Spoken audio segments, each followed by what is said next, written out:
Hi. Okay. This is part 15. These are yaks. And today we're listening to Whatever's on KUSC through the miracle of something called the internet. Because obviously here in Goa, India, the radio doesn't pick up the radio signals. Just turning it down a little. Hopefully there won't be too much talking. There's no telethon today, so that's good.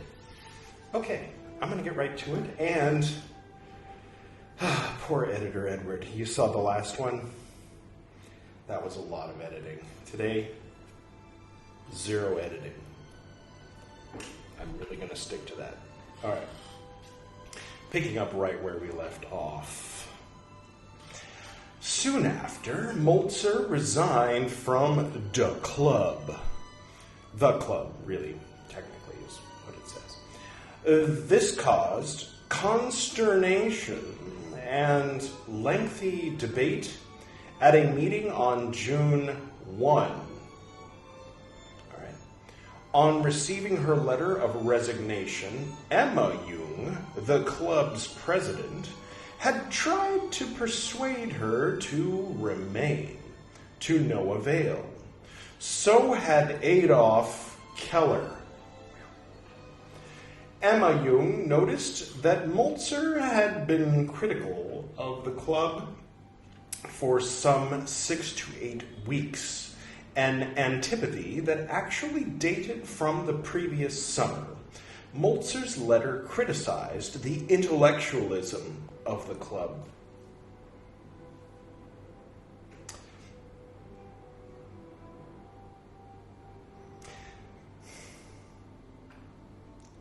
I mean, all right, I'll just keep reading. But when people criticize for intellectualism, it's kind of like, as opposed to what?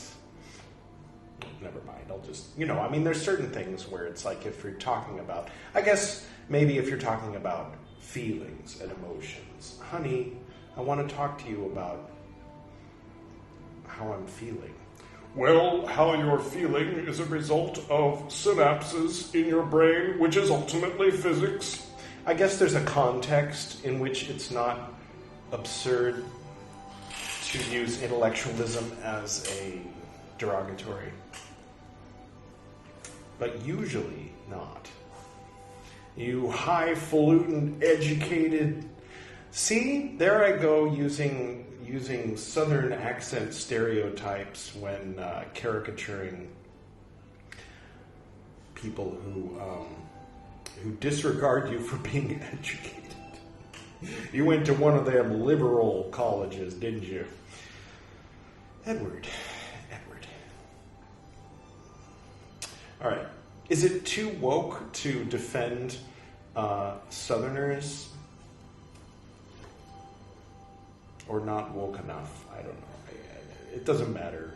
I'm being absurd, of course, obviously. I am aware of the original definition of woke and then how it came into common usage outside of the African American communities, and then later how it's come to be used as a derogatory by assholes talking about performative wokeness. I'll admit that performative wokeness by corporations is a little bit, but it's kind of better than it used to be, well, obviously he'll have to have chiseled features and blonde hair. The Nazis kind of ruined the blonde hair thing, so the hero is always a brown-haired white male in post-World War II American cinema, right? Never mind. All right. Not always, obviously, just 99%. I'll keep reading. You didn't come here to listen to me free associate. All right. Yes. Emma Jung noted that Molzer. Right. We already read that, Edward. The intellectualism of the club, and the fact that it had been taken over by conflict over the question of types. Are we going to explain types or just make reference to it? Because it's been made reference to twice now without any explanation. While regretting her departure, Emma Jung did not feel that the reason Moltzer offered for leaving were the real ones, the reasons. Martha Sig, with two G's, Martha Sig, suggested that Moltzer had been influenced by her patients against the club, which Jung thought was probable. Emma or Carl? Some members thought that the reason for her withdrawal was the deficiency of her collective function. Is that a nice way of saying anti-intellectualism? Yeah, there you go. Anti-intellectualism is the thing you want to target as something bad, right? Anyway, Sarah Barker, one of her analysons, there's a word, suggested that the fact that Moltzer found the club, quote, so unanalytical that she could no longer give it her sanction and support, end quote, too intellectual, not analytical enough. Okay. Yes, it was a serious matter. She argued that it was a mistake to believe, as had been asserted, that, quote, her attitude had been influenced by countless resistances brought about by her patients, end quote. Barker noted that from the outset, Moltzer had maintained that, quote, the club was not founded or conducted in accordance with analytical principles, end quote. In a letter of August 1, 1918, Moltzer wrote to Bowditch Katz. I would say quote, but there's no quotes, just the margin change on the tiny font. So this is the letter from Moltzer to Fanny. Yes, I resigned from the club. I could not live any longer in that atmosphere. I am glad I did. I mean, as a fellow person who's resigned from a club, then I can relate. I think that in time, when the club really shall become something, the club shall be thankful I did. My resignation, my resignation has its silent effects. Silent, for it seems that it belongs to my path, that I openly don't get the recognition or the appreciation for what I do for the development of the whole analytic movement. I always work in the dark and alone. This is my fate and must be expected. I am alone. I am utterly alone. Winona Ryder, Beetlejuice, never mind. On October 19, Jung informed Lang that he, so we must be talking about Carl. I think when it says Jung by itself, we can safely guess that they mean Carl. Jung informed Lang that he had fixed Moltzer as his assistant and broken off all connection with her. All right? She had accused him of exploiting her and not recognizing her independence. On his side, he felt that she was not capable of treating him as someone of equal standing and instead always regarded him as a little boy. Okay? He had evidently followed the advice of his soul regarding the white one. Jung's break with Moltzer was a significant turning point. He later recalled to Anila Jaffe, Jaffe, quote, I can say the air cleared when I showed the door to the Dutch woman who wanted to suggest to me that what I was making was art. And secondly, when I started to understand the mandala drawings, end quote. You remember? I remember the first time his soul spoke to him. That is art, were her first words, talking about the work he was doing. Anyway, it was maybe he told her that and she repeated it. He's like, don't repeat things I tell you my soul said. It was during this period that a living idea, when I first got these, my friend Facebook friend, said something like, the shit that the gold came from.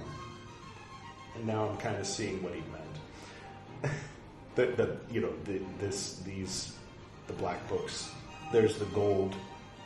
I've flipped through it, but I haven't read it. And we'll get to it after we read all 7. This is the only one like this, by the way. That's what we've read. That's what we haven't read. But the rest of it is like the actual journal entries. And most of it is like scanned illustrations. And then, then his impossible to read handwriting that's in Swiss or German. Is Swiss a language? Anyway,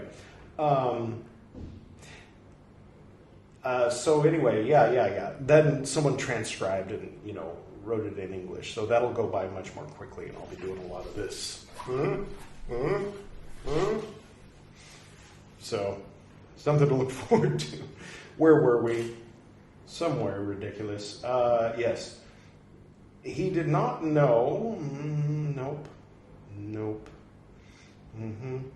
It was during this period that a living idea of the self first came to Jung. He recalled to Anila Jaffe, quote, "It is in accordance with the microcosmic nature of the soul, and it seemed to me like the monad, which I am, and which is my world, period. The mandala represents this self." All right. I'll just keep reading. End quote. He did not know where this process was leading, but he began to grasp that the mandala represented the goal of the process. Quote, "Only when I began to paint the mandalas did I see that all the paths I took, all the steps I made, all led back to the one point." Oh, good, there's a point. Sorry. That is, to the center. The mandala became the expression of all paths. End quote. Moltzer continued to live and work in Zollikerberg. I hardly know her, and maintained her friendship with Lang. Years later, a rapprochement was attempted, with Lang and Moltzer inviting Jung for a meeting. Jung thanked Lang for their invitation, but declined it. Quote, "I know that one could look back with regrets or a certain longing on those unconscious times which were still pregnant with the future. But those times have since given birth. The covers are torn, and new realities have come into being whose immediacy does not allow me to look backward." I was hoping there would be like a few more graphic birth metaphors. "Nothing from the past can be brought back unless it has been reborn in a creative life." End quote. And further, the afterbirth. Just kidding. That's the end of the section called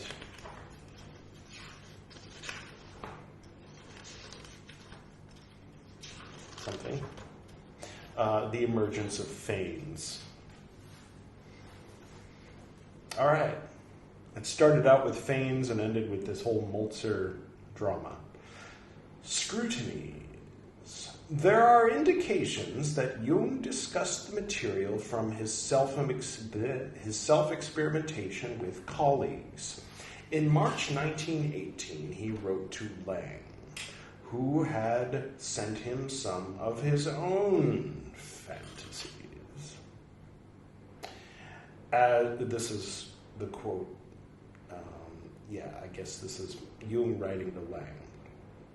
As you have observed correctly yourself, it is very important to experience the contents of the unconscious before forming any opinions about it. I very much agree with you that we have to grapple with the knowledge, content of Gnosticism and Neoplatonism. These are the systems that contain the materials which are destined to become the foundation of a theory of the unconscious. I've been working on this myself for quite some time, and also have had ample opportunity to compare my experiences, at least partially, with those of other people. That's why I was very pleased to hear pretty much the same opinions from you. I am glad that all on your own you have discovered this area of work waiting to be tackled. Up to now, I lacked any coworkers, and I am happy that you want to join forces with me. I consider it very important that you extradite your own material in an unbiased way from the unconscious as carefully as possible. My own material is very voluminous, very complicated, and in part, I've worked it through up to almost complete, very vivid clarifications.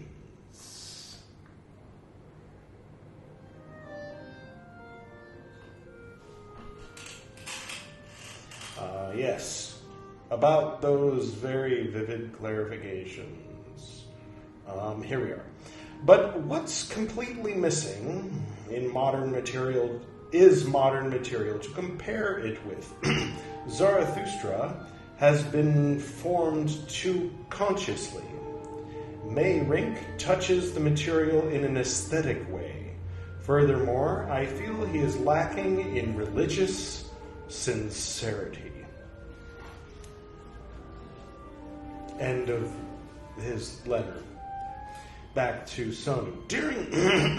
During this period, Jung continued transcribing the draft into Liber Novus and adding paintings.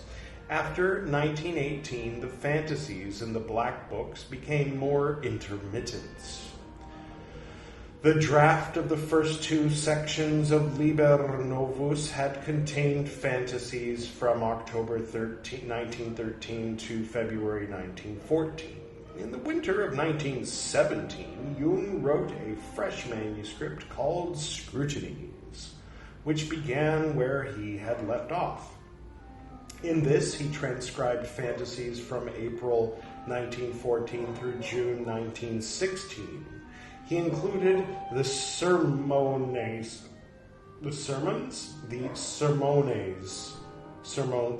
with an ES, so sermones.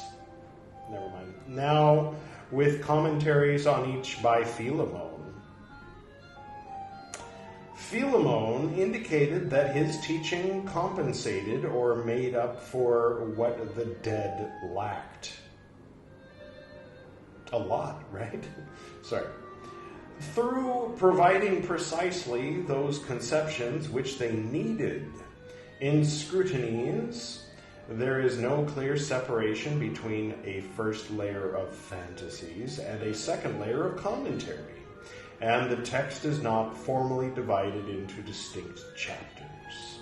Here and there, Jung added some passages linking the fantasies to paragraphs that depicted his subsequent understanding of their significance. The realization of the significance of the self is portrayed in Scrutinies. On September 18, 1915, Jung wrote, quote, "Through uniting with the self, we reach the God," capital G, end quote. In the autumn of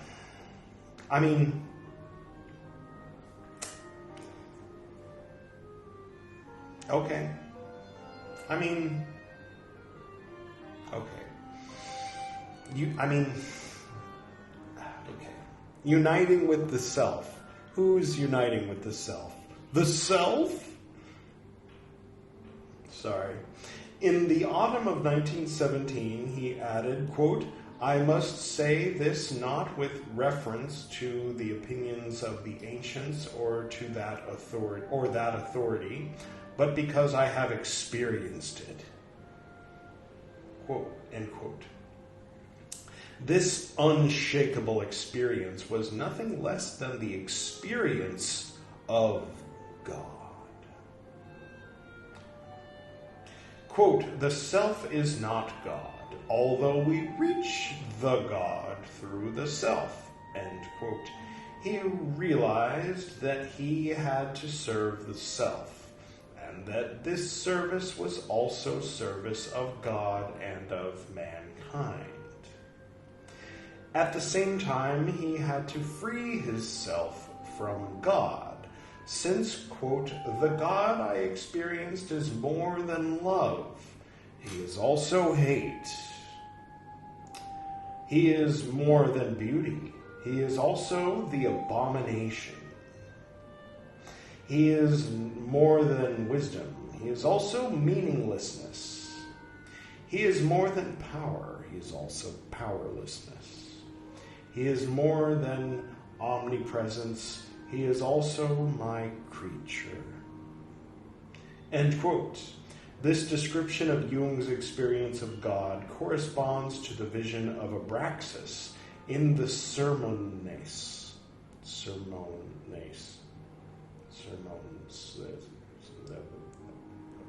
The realization of the significance of the self for Jung was not only a conceptual but also an experiential matter. Jung had some powerful experiences. On June 27, 1917, he wrote to Emma Jung that 3 days prior he was on Pointe de Croix, parentheses, a mountain just northwest of Château, end parentheses, quote, it was a glorious day. On the summit I had a wonderful, ecstatic feeling. Last evening, I had a most remarkable mystical experience, a feeling of connection of many millennia. It was like a transfiguration. Today, I'm probably going down to hell again for this. I want to cling to you, since you are my center, a symbol of the human, a protection against all Daimons. End quote. This letter underscores the centrality of Emma Jung in his life. Pausing, I think, we'll see how long it takes me. I just want to take a moment. And once and for all, I know it was like a vocab word back in high school, but I want to know the difference between the Greek daimons and this daimons. Okay. Daimons are lesser divinities or spirits, often personifications of abstract concepts, being of the same nature as both mortals and deities, similar to ghosts. 3 dots. Enough for me. Okay. D-A-E. So that was D-A-I-M-O-N-S. Now D-A-E. In ancient Greek belief, a divinity or supernatural being of a nature between gods and humans. I'm thinking that's the same thing, right? All right. I mean, I kind of thought that with an A-I, it was the same as with an A-E, but the A-E is the ancient Greek word, and the A-I is presumably an English word that Carl Jung is using. And then, of course, demons. Just D-E-M-O-N-S. I mean, we all know demon, an evil spirit. Okay. And then one last one. of course, we mustn't forget. Oh, the internet connection. Yes, there we go. There we go. Huh? If you have no idea what I'm talking about here, you should just go watch Vampire Diaries right now. I know it seems silly. I know you're too old for that crap, and you're more of a Interview with the Vampire Generation, and you weren't interested in Twilight, and you're certainly not interested in some Twilight knockoff TV series. But I'll have you know that the Vampire Diaries books started being written before the Twilight books. So if anybody ripped off anybody, Twilight ripped off Vampire Diaries, and Vampire Diaries, I think, is a lot better than Twilight. Oh, I said it. Is it as good as Interview with the Vampire?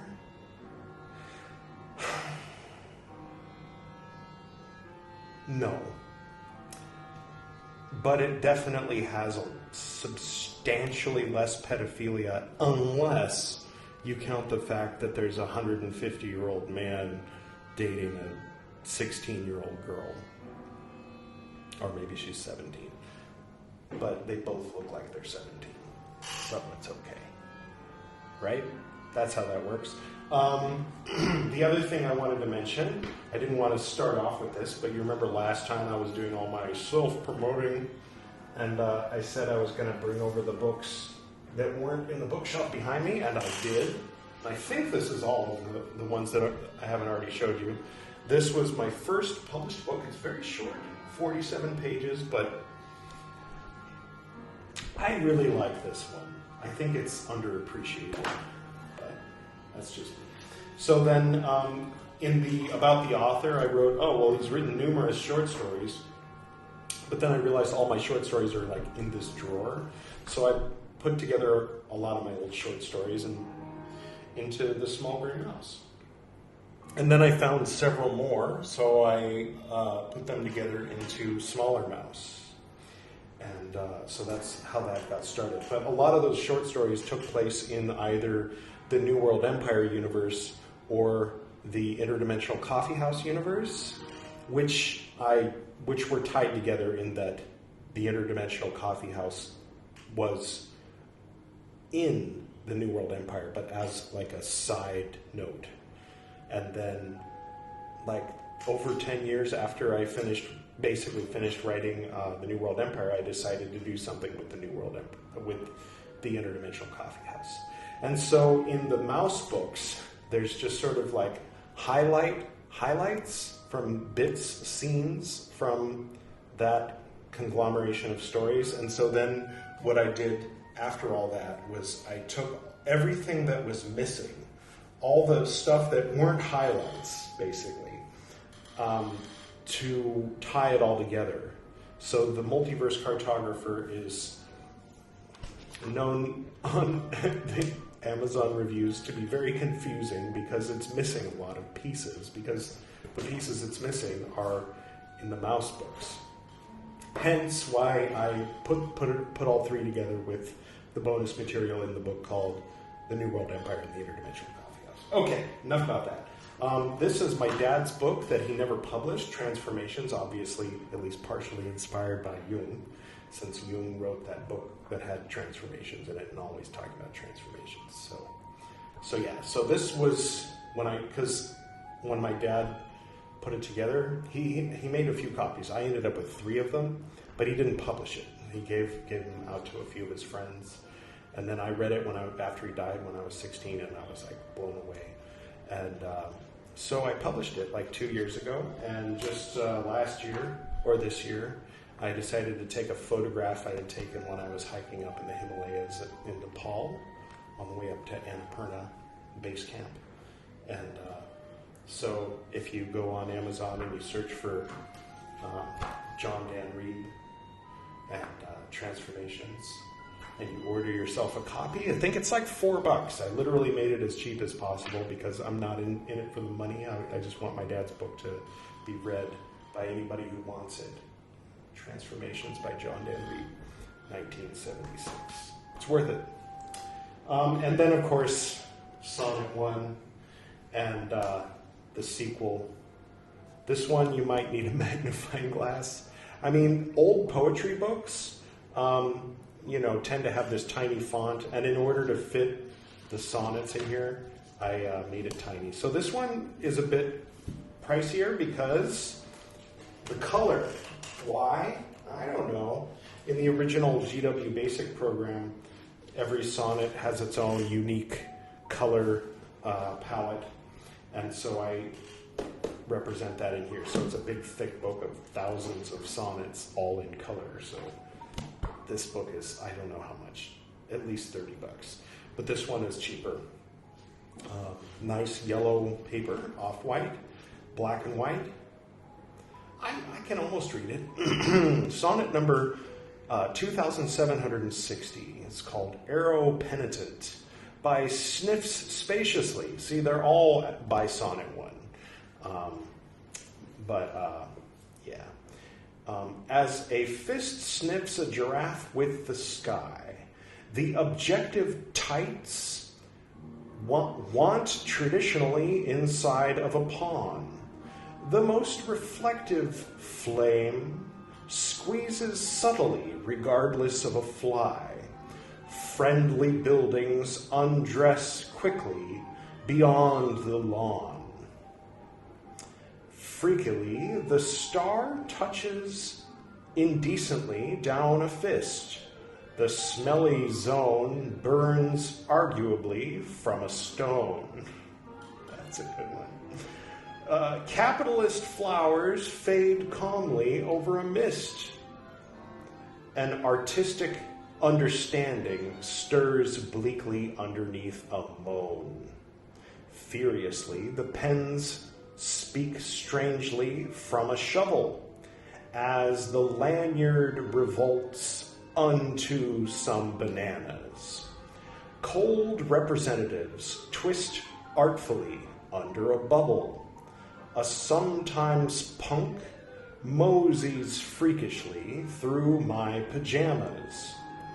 As a leaf stings an actress with a hen, the most artistic ankle receives childishly throughout a pen. So that's from 1001 More computer-generated sonnets, which I threw together in like an afternoon. When ChatGPT started making the news, I decided it would be a good time to publish a sequel to Sonnet 1 that was a little more affordable. So there you have it. Those are the books I didn't mention last time, and we've gone over our half-hour mark, so thank you for sitting all the way through this, and we'll pick up where we left off next time.